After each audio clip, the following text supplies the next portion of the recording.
नमस्कार। 2023 का आज आखिरी दिन है। चलिए सबसे पहले हम 2023 की प्रमुख घटनाओं को देखते हैं, उस पर एक नज़र डालते हैं, उसको सम अप करते हुए पहले 2023 को हम विदा करते हैं। क्या क्या हुआ उसके बारे में हम एक रिमाइंड, अपनी याद को ताज़ा करते हुए देखते हैं क्या हुआ। जहाँ तक मुझे कुछ चीज़ें याद हैं उतना ही बताऊंगा। वैसे तो एक साल में इतनी घटनाएं देश और दुनिया में हुई कि उनको इतिहास बन गया वो, और वो जो घटनाएं हैं वो अगले एग्ज़ाम्स में आने वाली हैं। इसलिए उन स्टूडेंट्स को जो अभी तैयारी कर रहे हैं या उन लोगों को एक बार पूरी समरी पढ़ लेना चाहिए और बहुत अच्छी तरह से। अभी जो नया साल 2024 आ रहा है तो इसमें भी सोचना चाहिए कि उसकी हम तैयारी डे टू डे करें। करेंट अफेयर्स और जो इवेंट्स और घटनाएं होती हैं और उस पर बहुत अच्छी नज़र रखें और उनको नोट करते जाएं, याद करते जाएं। एक प्रमुख घटना तो ये हुई हमारे देश में कि अभी रिसेंटली कि 3 राज्यों में बीजेपी को रिकॉर्ड जीत मिली।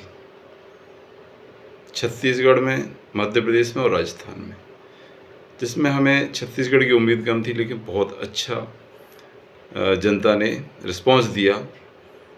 इससे पता चलता है कि अब जनता मूर्ख नहीं रही, अब जनता किसी भ्रम में आने वाली नहीं है। जो राजनीति, जो पॉलिटिशियन लोग लुभावने वादे करते हैं वोट बैंक के लिए, और जो फ्री चीज़ों के देने की जो प्रथा चल पड़ी है, और उस पर भी एक सोच मंथन करने की ज़रूरत है। क्योंकि मध्य प्रदेश में जो जीत हुई है, वो जो फ्री योजनाएं उन्होंने उसका घोषणा की थी, उसकी वजह से काफ़ी वोट मिले महिलाओं के। हालांकि अच्छी सरकार अगर किसी भी तरह जीतती है, अंत भला तो सब भला अच्छा है। बट ये अच्छा नहीं है कि लोगों को जो है लालच देकर और इतने बड़े बड़े जो है वादे किए जाएँ, कि इतनी बड़ी घोषणा की जाए कि उनको पूरा करने में सारी अर्थव्यवस्था चरमरा जाए, या उनके सोर्स ढूंढने पड़े कि कैसे, या टैक्स लगाने पड़े। चलिए, तो पहली दूसरी, और मैं एक घटना के बारे में और सोचता हूँ कि ये भी बहुत ही महत्वपूर्ण है। इसराइल और फिलिस्तीन का युद्ध शुरू हुआ था, अभी लगभग 2 महीने से ज़्यादा हो गए। वो भी एक बहुत बड़ी घटना थी, क्योंकि जो इसराइल चारों तरफ से मुस्लिम कंट्री से घिरा है, और पहले भी 4-5 देशों ने उस पर आक्रमण किया था, हमला किया था, लेकिन वो मुंह की खानी पड़ी थी। फिर एक हमास नामक आतंकवादी संगठन ने, और उसने जो है सीधे 10,000 रॉकेट दागे और उसके फिलिस्तीन के अंदर घुस करके महिलाओं, बच्चों, बूढ़ों, बुजुर्गों को बंधक बनाया और उनकी निर्मम हत्या करी, अत्याचार करी। फिर इस फिलिस्तीन को आज बिल्कुल जो है खंडहर बना दिया है इसराइल ने। उसने पूरी दुनिया उसे समझाने की कोशिश कर रही है कि अब जो है शांति समझौता कर लिया, लेकिन उसका कहना है जब तक कि इस हमास को नष्ट नहीं किया जाता, आतंकवादियों के अड्डे पूरी तरह से नष्ट नहीं कर दिया, तब तक वो मानेगा नहीं। एक बहुत बड़ी घटना है। पश्चिम बंगाल में भी जो रेल दुर्घटना हुई थी, बहुत बड़ी दुर्घटना हुई थी, इसका भी एक 2023 के लिए याद किया जाएगा। और उसमें लगभग 250 लोगों की मृत्यु हुई थी। दो जो रेलगाड़ियाँ थी उसके ऊपर टकराई और चढ़ गई थी मालगाड़ी के ऊपर। ये बहुत लापरवाही, अभी तक जांच हो रही है, पता नहीं चला है कि मानवीय भूल थी या टेक्निकल प्रॉब्लम थी। और 2023 में एक नई संसद का निर्माण होकर और उसका उद्घाटन भी हुआ है, और हमारी जो शीतकालीन सत्र था वो उसी में हुआ। और उसमें अभी रिसेंटली जो विपक्षी सांसदों को निलंबित भी किया गया है, क्योंकि उनकी जो अनुशासनहीन कार्रवाई की गई है। विपक्षी सांसद सोचते हैं कि बस सब पहले की तरह हम सब कुछ करते हैं, अब ये नहीं चलेगा। इस तरह से एक भी बहुत बड़ी घटना है। G20 की अध्यक्षता भी भारत ने की थी मोदी जी की अध्यक्षता में। ये भी एक भारत के लिए गौरव का विषय है। और सबसे बड़ी बात है कि भारत की इकोनॉमी वर्ल्ड में 5वीं बन चुकी है, 5th इकोनॉमी 2023 में बन चुकी है। इसके बावजूद कि विश्व के कई अर्थशास्त्रियों ने ये डिक्लेयर किया था कि भारत तो अब इसकी इकोनॉमी नहीं बढ़ेगी और बहुत मुश्किल है, क्योंकि कोविड आया था उसमें पूरे वर्ल्ड के बड़े बड़े देशों की अर्थव्यवस्था चौपट हो गई थी। लेकिन भारत ने मोदी की अध्यक्षता में, मोदी के लीडरशिप में जो तरक्की की है, और वही एजेंसियाँ जिन्होंने रेटिंग दी थी भारत को सबसे नीचे, वो एजेंसियाँ मजबूर हो गई, वो दोबारा रेटिंग देने लगी कि भारत तो बहुत ही, उसकी GDP बढ़ती जा रही है और निरंतर इसमें विकास होगा। तो गजब का जो है मोदी जी का नेतृत्व रहा है।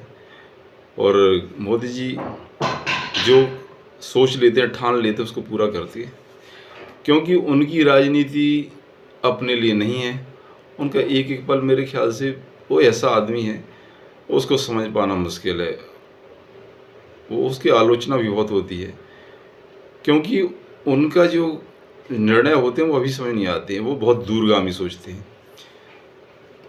कुछ लोगों को उनमें तुष्टिकरण भी नज़र आता है, लेकिन वो अभी तुष्टिकरण नज़र आएगा, लेकिन उनकी जो दूरगामी सोच है वो बाद में आपके 5-10 साल बाद आप सोचेंगे जो हम चाहते थे वही हुआ। आप उनके हर फैसले में पहले आपको समझ नहीं आएगा, लेकिन इसके जो रिजल्ट है ना, वो बहुत ही प्रभावी और सुपरिणाम देने वाले होते हैं। GST कलेक्शन बहुत अच्छा ज़्यादा रहा, जिससे हमारे देश की विकास की दर बढ़ रही है। जिस GST को कांग्रेस ने कभी लागू नहीं कर पाया, और कांग्रेस ने उसकी सबसे आलोचना की थी कि GST क्यों लागू करे, उस GST की वजह से आज भारत देश की अर्थव्यवस्था और विकास की दर और विकास की जो चहुमुखी विकास के द्वार खुल रहे हैं, वो उल्लेखनीय है और किसी से छुपे नहीं है। पूरी दुनिया इसका लोहा मान रही है। एक स्टार्टअप किया था मोदी जी ने, उसके भी परिणाम नज़र आने लगे हैं। अब स्टार्टअप के द्वारा हजारों लाखों करोड़ों लोगों को रोज़गार मिला है, वो रोज़गार देने वाले बने। अब पिछले इस महीने मैंने देखा कुछ नौकरियां भी निकलने लगी हैं, और मुझे विश्वास है 2024 से इतनी नौकरियां आएंगी कि लोगों को जो अभी शिकायत थी वो दूर हो जाएगी कि बीजेपी के शासनकाल में नौकरियां नहीं थी। हालांकि ये उनका जरूर है कि नौकरियां पर पूरी तरह सरकारी नौकरी पर डिपेंड नहीं रहा जा सकता है, उनकी भी एक लिमिट है। अच्छा, और अगला एक और बहुत महत्वपूर्ण हमें उपलब्धि मिली 2023 में कि एशियन गेम्स में भारत ने 100 से अधिक मेडल प्राप्त किए। जो खिलाड़ियों पहले जो है जिनको मौका नहीं मिलता था, अब खेलो इंडिया जो विजन था, उनका मिशन था, उसके तहत भारत की जो प्रतिभाएं हैं, वो खिलाड़ी जो प्रतिभाशाली खिलाड़ी थे वो छुपे रहते थे, उनको मौका अवसर नहीं मिलता था, उनको अवसर मिला। और ऐसे पिछड़े क्षेत्रों से आने वाले खिलाड़ियों ने गोल्ड मेडल जीते हैं, जिनके पास कोई सुविधाएं नहीं थी मूलभूत। तो मोदी जी गजब की पहचान रखते हैं उनके, कि कहाँ से कौन आगे बढ़ जाएगा, इसको कैसे लाना है। अभी चुनाव में मोदी जी ने एक नया शब्द निकाला, मोदी की गारंटी। उस मोदी की गारंटी एक मोदी का संकल्प है, यानी जो भारत की जनता के लिए करने के लिए जो प्रतिबद्धता है, वो मोदी की गारंटी बन गई है। तो एक नया शब्द ईजाद कर दिया, मोदी गारंटी। खाली गारंटी कोई ऐसी नहीं है कि बस चुनाव जीतने के लिए नहीं है वो गारंटी। और राहुल गांधी ने, आपने जाने, भारत जोड़ो यात्रा करी थी, लेकिन जनता उनके बहकावे, उनकी मूर्खता में नहीं आई, उनके नाटक चलते रहे, लेकिन उसका कोई असर नहीं पड़ा और वो 3 राज्यों में